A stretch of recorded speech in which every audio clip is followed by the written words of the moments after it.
जुन हाम्रो यहाँ जति मानव पढानी हुन्छ पढानीको नाममा अनि हाम्रो चाहिँ यहाँ ठुलो तीर्थ हुन्छ र ठुलो यहाँमा चाहिँ मानव कल्याण हुन्छ, धर्म हुन्छ र यहाँमा ठुलो चाहिँ हाम्रो पर्यटन हुन्छ।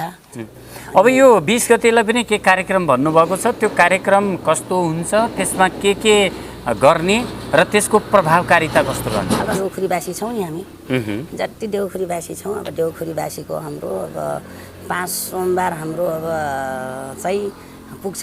अब हामी एउटा कृष्ण र राधेको र उसको क्षमा मागेर अनि के अरे राम उसको गोपालको त्यसमा अब हामी त्यही चाहिँ 5 सोमबार चाहिँ क्षमा माग्दै अनि चाहिँ हाम्रो पुरै समुक्त पूजा छ, समुख कथा हुन्छ, हाम्रो चाहिँ कथा प्रवचन हुने भयो, कथा प्रवचन हुन्छ र ठुलो भण्डारा लाग्छ।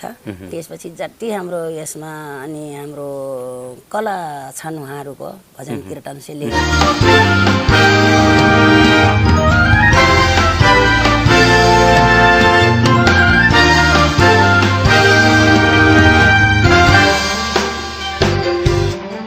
सिधापत्र अनलाइन टेलिभिजनको सिधा संवादमा यहाँलाई स्वागत गर्दछु। म भानु जोशी।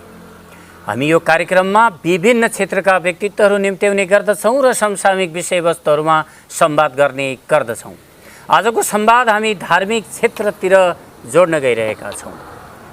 शिवशबरी धाम यहाँलाई थाहा छ, लुम्बिनी प्रदेशको राजधानी राप्ती उपत्यका राप्ती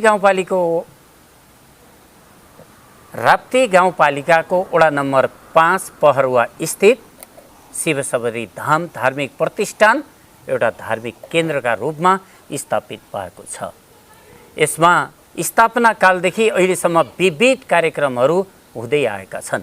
विगतमा श्रीमद् भागवतदेखि लिएर 9 करोड बत्ती प्रज्वलनका कुराहरू, दीप प्रज्वलन पनि भइसकेका छन् र अब गङ्गा सागरको स्थापना पनि हुँदैछ र नमुना त्रिशूल पनि यहाँ स्थापित गरिएको छ र अग्लो त्रिशूल राख्ने प्रावधान पनि छ र तत्कालै अब गङ्गा सागरलाई व्यवस्थित गर्ने कार्यक्रम पनि रहेको छ।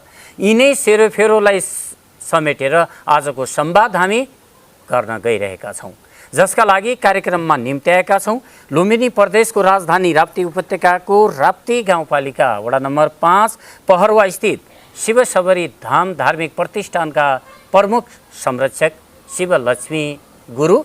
सुरु गरौँ उहाँसँगको संवाद। यहाँलाई कार्यक्रममा स्वागत छ। धन्यवाद, हजुरलाई धेरै धेरै स्वागत छ। अब हामी विषयवस्तु प्रवेश गऱ्यौँ। अब यहाँले गङ्गा सागर धामलाई व्यवस्थित गर्ने भन्नुभएको छ। शिवशबरी धामकै रूपमा गङ्गा सागर धाम पनि हो, यसकै अंशको रूपमा हो? हजुर, अब उहाँमा एकदम विशेष चाहिँ हाम्रो 2070 सालदेखि एकदमै अब उहाँमा कार्यक्रम हामीले गर्दा मैले 4 घन्टा डुब्थेँ। 4 घन्टा डुबेपछि चाहिँ अब अनेक चाहिँ उहाँमा अब यहाँमा मलाई चाहिँ यो जुन हाम्रो यहाँ जति मानव पढानी हुन्छ पढानीको नाममा अनि हाम्रो चाहिँ यहाँ ठुलो तीर्थ हुन्छ र ठुलो यहाँमा चाहिँ मानव कल्याण हुन्छ, धर्म हुन्छ र यहाँमा ठुलो चाहिँ हाम्रो पर्यटन हुन्छ भनेर हामीले चाहिँ अब उहाँमा विशेष हाम्रो अब 70, 71, 72, 73, 74, 75 अनि 76 अनि 77 सालदेखि अब उहाँको अब एकदम यहाँमा एउटा ठुला कार्यक्रममा अब चाहिँ भनौँ अब ठुला चाहिँ नित्य चाहिँ हाम्रो सान बिहान नित्य चाहिँ पूजा हैन र लगायत नित्य चाहिँ हाम्रो भक्तहरूको अनि उहाँमा चाहिँ जति छ फुल पुष्प प्रसाद अनि बत्ती अनि चाहिँ लगायत हाम्रो चाहिँ त्यहीमा चाहिँ बच्चा सानो आउने अनि मैले जब चाहिँ 4 घन्टा डुबेपछि निक्लिसकेपछि अनि आफै डुब्नु भएको थियो 4 घन्टा? हजुर, आफै डुबेको थियो। अनि डुबेपछि मैले त्यहाँमा चाहिँ जुन बच्चा आउने सानो सानो बच्चा जस्तो अब मेडिकलबाट र कुनै ठाउँमा गएर त्यो उनीहरूको निमोनिया भएको अग्ला भएको बक्ला भएको अलि कुनै बिमारी नसन्चो भएर अनि त्यहाँ आएपछि मैले चाहिँ 10 मिनट 15 मिनट यसो अनि पहिला डुबाइदिन्थेँ त्यो 70 सालमा अनि डुबाइसकेपछि अब वहाँमा अनि ऊ भयो अनि के अरे एकदमै अब यहाँमा उसले एकदम त्यहाँमा जुन जस्तो डुब्यो भने त्यहाँमा ओम निकाल्ने अनि चाहिँ घन्टा बाज्ने त्यहाँमा डमरू बाज्ने त्यहाँमा अनि अब यहाँमा त्यो हुन्छ अनि यहाँमा राजधानी बस्छ यहाँमा सबै यहाँमा तीर्थ हुन्छ भन्दै अनि चाहिँ त्यो गर्दाखेरि त्यसपछि चाहिँ त्यहाँमा अनेक मानव भक्तहरू आएपछि त्यसैमा त्यहीमा नरिवल बन्ने अनि घिउ बन्ने अनि त्यसमा चाहिँ जति जस्तो त्यहाँमा स्नान गरेपछि उहाँहरूको मागेको वर पुग्ने अनि उहाँहरूको त्यहाँ स्नान गर्दा शक्तिको रूपमा र वर प्राप्त हुने मनोकामना पुरा हुने विश्वास छ जनविश्वास छ हजुर हजुर मानवहरू अलि टाढाका भक्तहरू पनि आउने गर्दछन् अब टाढाको भक्त भन्नुहुन्छ भने अब तपाईँको अनेक यो हाम्रो लुम्बिनी प्रदेश हो नि लुम्बिनी प्रदेशबाट सुदूरपश्चिमदेखि जति यता उत्तर दक्षिण पूर्व पश्चिम जति दायाँ दायाँ छ अनेक जिल्लाबाट हाम्रो भन्नुहुन्छ भने सायद यो 75 जिल्लामा चाहिँ यो ठाउँमा दर्शन गर्न आउँछन् अब दर्शन गर्न कष्ट आउँछन् यहाँमा दर्शन आएपछि अब फेरि त्यही गङ्गा स्नानमा स्नान गर्नै पर्ने होइन त्यसपछि चाहिँ अनेक भक्तजन यहाँ पूजाआजा गर्नुभन्दा पहिला पनि गङ्गामा गएर स्नान गरेर पूजा गर्न आउँछन् हजुर अनि सबै अब स्नान गर्ने त्यस्तो राम्रो ठाउँ छ गङ्गा स्नानका लागि सिँढीको व्यवस्था त्यस्तो सबैले नुहाउन सक्ने त्यस्तो त बन्या छैन अझै अब विशेष त्यहाँ बन्या छैन अब यहाँ विशेष अब हाम्रो अहिले चाहिँ त्यो 9 जलधारी लिएर 9 जलधारी लिएर अब चिसो तातो पानी जुन यहाँ जलबाट नै एकदम प्राप्त भइरहेछन् मानवको कल्याण भइरहेछन् शान्ति भइरहेछन् त्यसैले अब हामीले अब त्यहाँमा 9 जलधारी से लिएर चाहिँ 9 तल्ला चाहिँ विशेष चाहिँ त्यहाँमा चाहिँ राज्यतर्फबाट खोजेको छ अनि गएर समाज खोजिएको छ अब समाज नभए त अब त्यो यो मैले यो इतिहास र यो धाम पनि यो शिवशक्ति धाम पनि मेट्छु र यसमा चाहिँ इतिहास पनि मेट्छु र अब यो यहाँमा अब यो मन्दिरलाई अलि फराकिलो भगवानले पनि अब समाजलाई अब समाज खोजेको राज्यले पनि आफ्नो अपनत्व लियोस् राज्यले पनि यसमा लगानी गरोस् भन्ने चाहना यहाँको हजुर अब जो मैले सर अब त्यहाँ जुन हाम्रो 76-77 सालदेखि अब उता चाहिँ हाम्रो यो घरको जुन छ नि यति अनि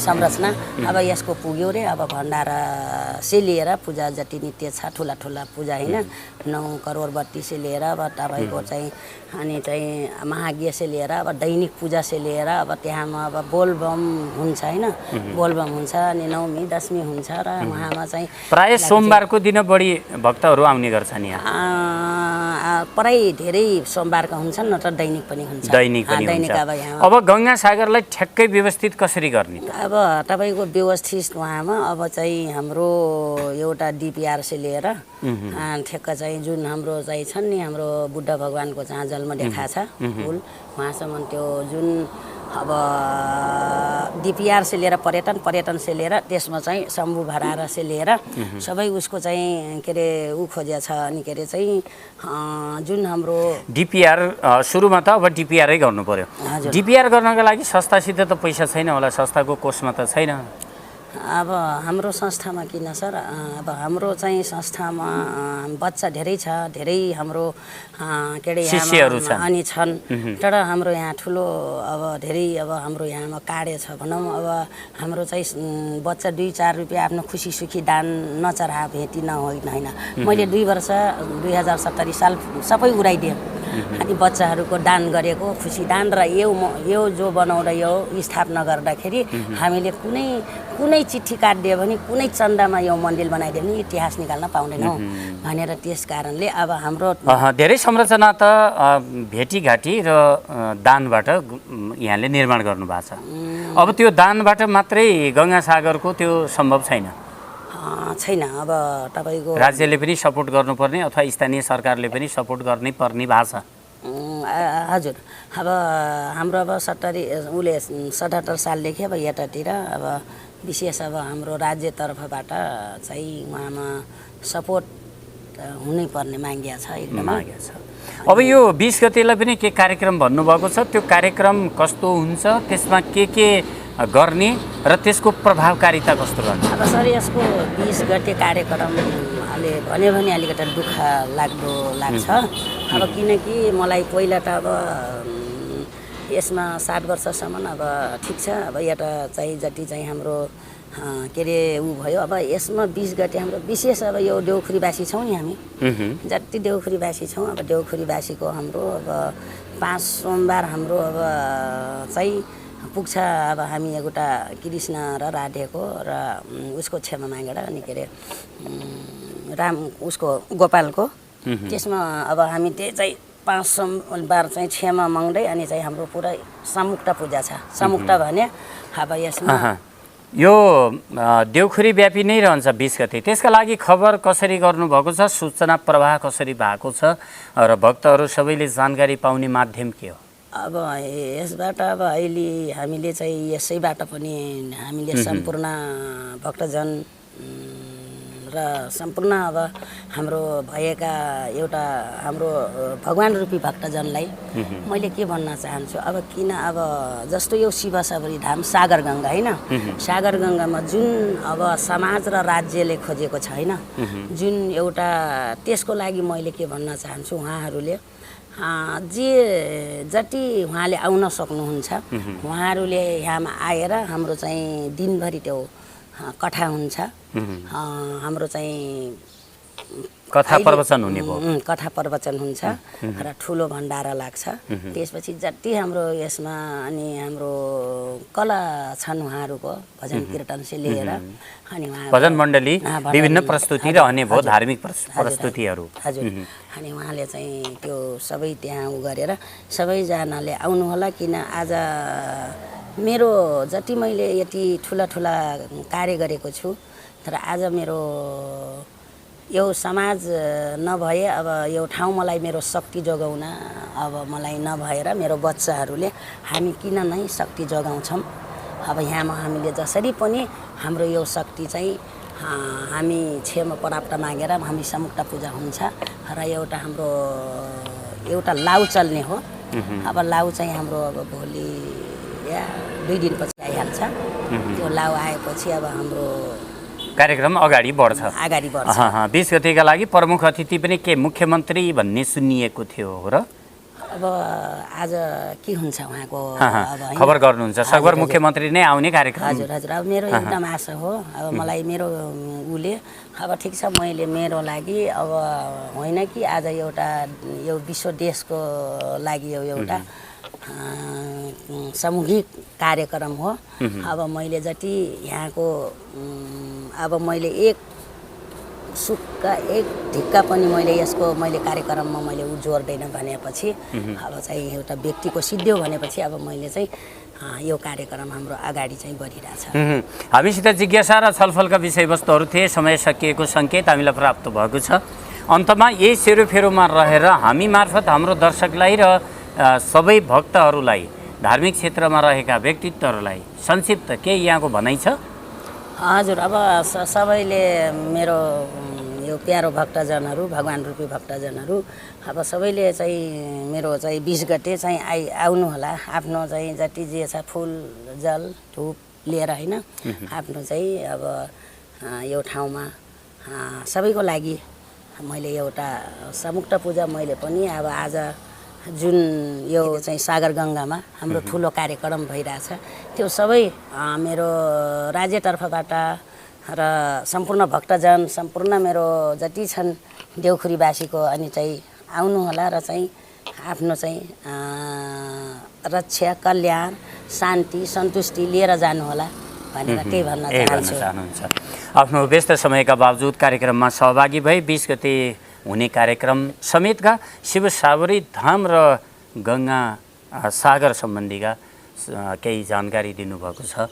समय र संवादका लागि यहाँलाई धेरै धेरै धन्यवाद। हजुरलाई पनि एकदम धेरै धेरै धन्यवाद र हजुरले चाहिँ एकदमै मेरो तर्फबाट चाहिँ सम्पूर्ण सिद्धपत्र परिवारलाई पनि मैले एकदमै धेरै धेरै धन्यवाद दिन चाहन्छु। आजको संवाद यही सकिन्छ। हामीलाई युट्युब, फेसबुक पेज र हाम्रो वेबसाइटबाट पनि यहाँहरू हेर्न सक्नुहुनेछ। www.siddhapatra.com लगन गरी विश्वको जुनसुकै कुनाबाट पनि हाम्रा कार्यक्रमहरू र हामीलाई हेर्न सक्नुहुनेछ। हामी अर्को कार्यक्रममा यहाँहरू माझ उपस्थित हुने नै छौँ। त्यतिन्जेलसम्मका लागि सहकर्मी मित्र मेघवान बुढाका साथमा भानु जोशी पनि आज्ञा चाहन्छु। सिधापत्र अनलाइन टेलिभिजन हेर्दै गर्नुहोला। नमस्कार।